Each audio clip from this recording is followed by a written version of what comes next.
cinemaplusnews.com.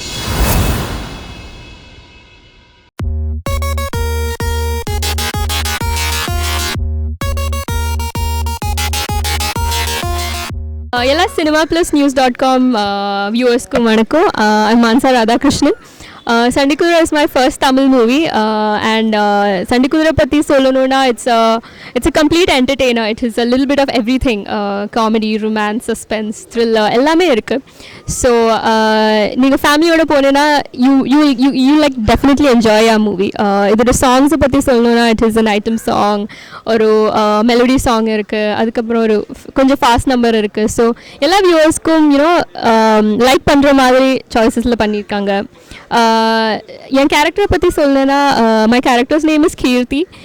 She is not just a normal village girl, but then very powerful and she is lot of emotions in her. So as a newcomer அந்த மாதிரி ஒரு character portray பண்ணுறது was kind of like a challenge to me.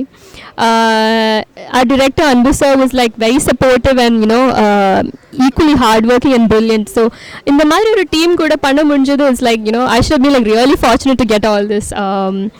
So நீங்க எல்லாரும் சண்டிகுதிரை தியேட்டர்ல போய் பார்க்கணும். Thank you so much. Cinema plus news தொலைக்காட்சி நிறுவனத்திற்கு சண்டிகுதிரை திரைப்படத்தின் இசையமைப்பாளரும் பாடலாசிரியருமான வாராஸ்ரீயின் அன்பு வணக்கங்கள். இறையிசையில் எனக்கு ஒரு இடம் உண்டு. ஆனால் திரையிசைக்கு என்னை கொண்டு வந்தவர் திரு அன்புமதி, எனது நண்பர், இயக்குனர், என்னுடைய முன்னேற்றத்தில் மிகுந்த அக்கறை உள்ளவர்.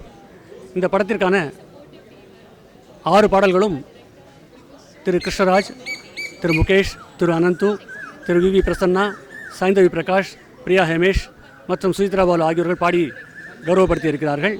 கேட்டு மகிழ்ந்து நீங்கள் இந்த திரைப்படத்திற்கு உங்களது ஆதரவு கண்டிப்பாக தருவீர்கள் என்ற நம்பிக்கை எனக்கு கண்டிப்பாக இருக்கிறது. படத்தை பாருங்கள், எங்களை வாழ்த்துங்கள். சினிமாவில் வாய்ப்பு கிடைக்கிறது பெரிய ப்ளஸ்ஸு.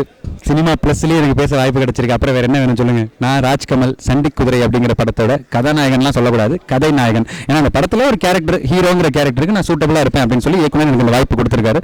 ரொம்ப சந்தோஷமாக இருக்குது, பெருமையாக இருக்குது இந்த இடத்துல வந்து நிற்கிறதுக்கு.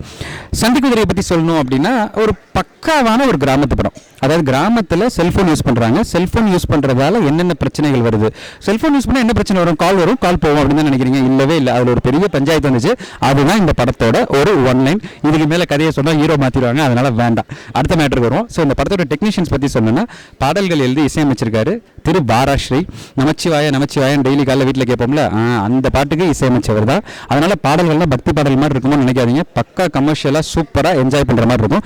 இயக்குனரை பற்றி சொல்லணும்னா அன்புமதி அப்படின்னு 400 கதைகள், சிறுகதைகளுக்கு மேலே எழுதி ஒரு பிரபல தொலைக்காட்சியில் வேலை பார்த்துருந்தவர். இந்த படத்தை இயக்கணுங்கிறதுக்காகவே இந்த வேலையை விட்டுட்டு வந்திருக்காரு. ஸோ என்ன ஓவராலாக என்ன சொல்ல வர அப்படின்னு தானே கேட்குறீங்க. அழகான ஒரு டீம், ஒரு புது டீம், ஃப்ரெஷ்ஷாக ஒரு நீட்டாக ஒரு படத்தை எடுத்து உங்களுக்காக கொடுத்துருக்கோம்.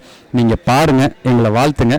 cinemaplusnews.com நேயர்களுக்கு வணக்கம். என்னுடைய பேர் அன்புமதி. நான் சண்டிகுதிரைங்கிற இந்த படத்தினுடைய இயக்குனர். சண்டிகுதிரைங்கிற இந்த படம் புதுக்கோட்டை மாவட்டத்து பின்னணியில் நாங்கள் எடுத்திருக்கோம். இதனுடைய ஃபர்ஸ்ட் ஹாஃப் பூரா காதல் காமெடி அப்படிங்கிற மாதிரி சென்டிமெண்ட்டாக போகும். செகண்ட் ஹாஃப் வந்து த்ரில்லர். ஃபஸ்ட் ஹாஃபுக்கும் செகண்ட் ஹாஃபுக்கும் தொடர்பே இருக்காது. அந்த மாதிரி ஒரு த்ரில்லராக நாங்கள் அந்த படத்தை கொண்டு போயிருக்கோம். இந்த படத்தில் மொத்தம் 3 முழு பாடல்கள், 4 சின்ன பாட்டாக 4 பாட்டு இருக்குது. மொபைல் ஃபோன்னால் வரக்கூடிய பிரச்சனைகள் என்ன அப்படிங்கிறத அந்த படத்தில் சொல்லியிருக்கோம். மொபைல் ஃபோனில் என்ன பிரச்சனை வந்துட போகுதுன்னு நினைக்கலாம். இன்றைக்கி வந்து ஸ்கூலுக்கு போகிற பிள்ளைங்க, காலேஜுக்கு போகிற பிள்ளைங்க எல்லாருமே மொபைல் ஃபோனை யூஸ் பண்ணுறாங்க. மொபைல் ஃபோன் வந்து ஒரு கத்தி மாதிரி. கத்தியை வச்சு நம்ம பழமும் கட் பண்ணலாம், கொலையும் பண்ணலாம். ஸோ நல்லதுக்கும் பயன்படுத்தலாம், கெட்டதுக்கும் பயன்படுத்தலாம். இதில் என்ன மாதிரியான கெட்டது இருக்குது, செல்ஃபி எடுக்கிறதுல என்ன தீமை இருக்குது அப்படிங்கிறத திரைக்கதை அதனுடைய கோணத்தில் அது கொண்டு போகுது. இந்த படம் வந்ததுக்கப்புறமா சோஷியல் மீடியாவில் இந்த படத்தினுடைய திரைக்கதை ஒரு பெரிய தாக்கத்தை ஏற்படுத்தும். ஏன்னா திரைக்கதையை நம்பி வந்த எந்த படமே தமிழ் சினிமாவில் வந்து தோற்று போனதாக இல்லை. இந்த பாபநாசம் ரீசெண்டாக வந்த உதாரணம் பாபநாசம் வரைக்கும் நான் சொல்கிறேன். இந்த படமும் ஒரு பெரிய தாக்கத்தை ஏற்படுத்தும். நீங்கள் எல்லோரும் குடும்பத்தோடு வந்து தியேட்டருக்கு வந்து இந்த படத்தை பார்க்கும்படி அன்புடன் கேட்டுக்கொள்கிறேன். நன்றி, வணக்கம்.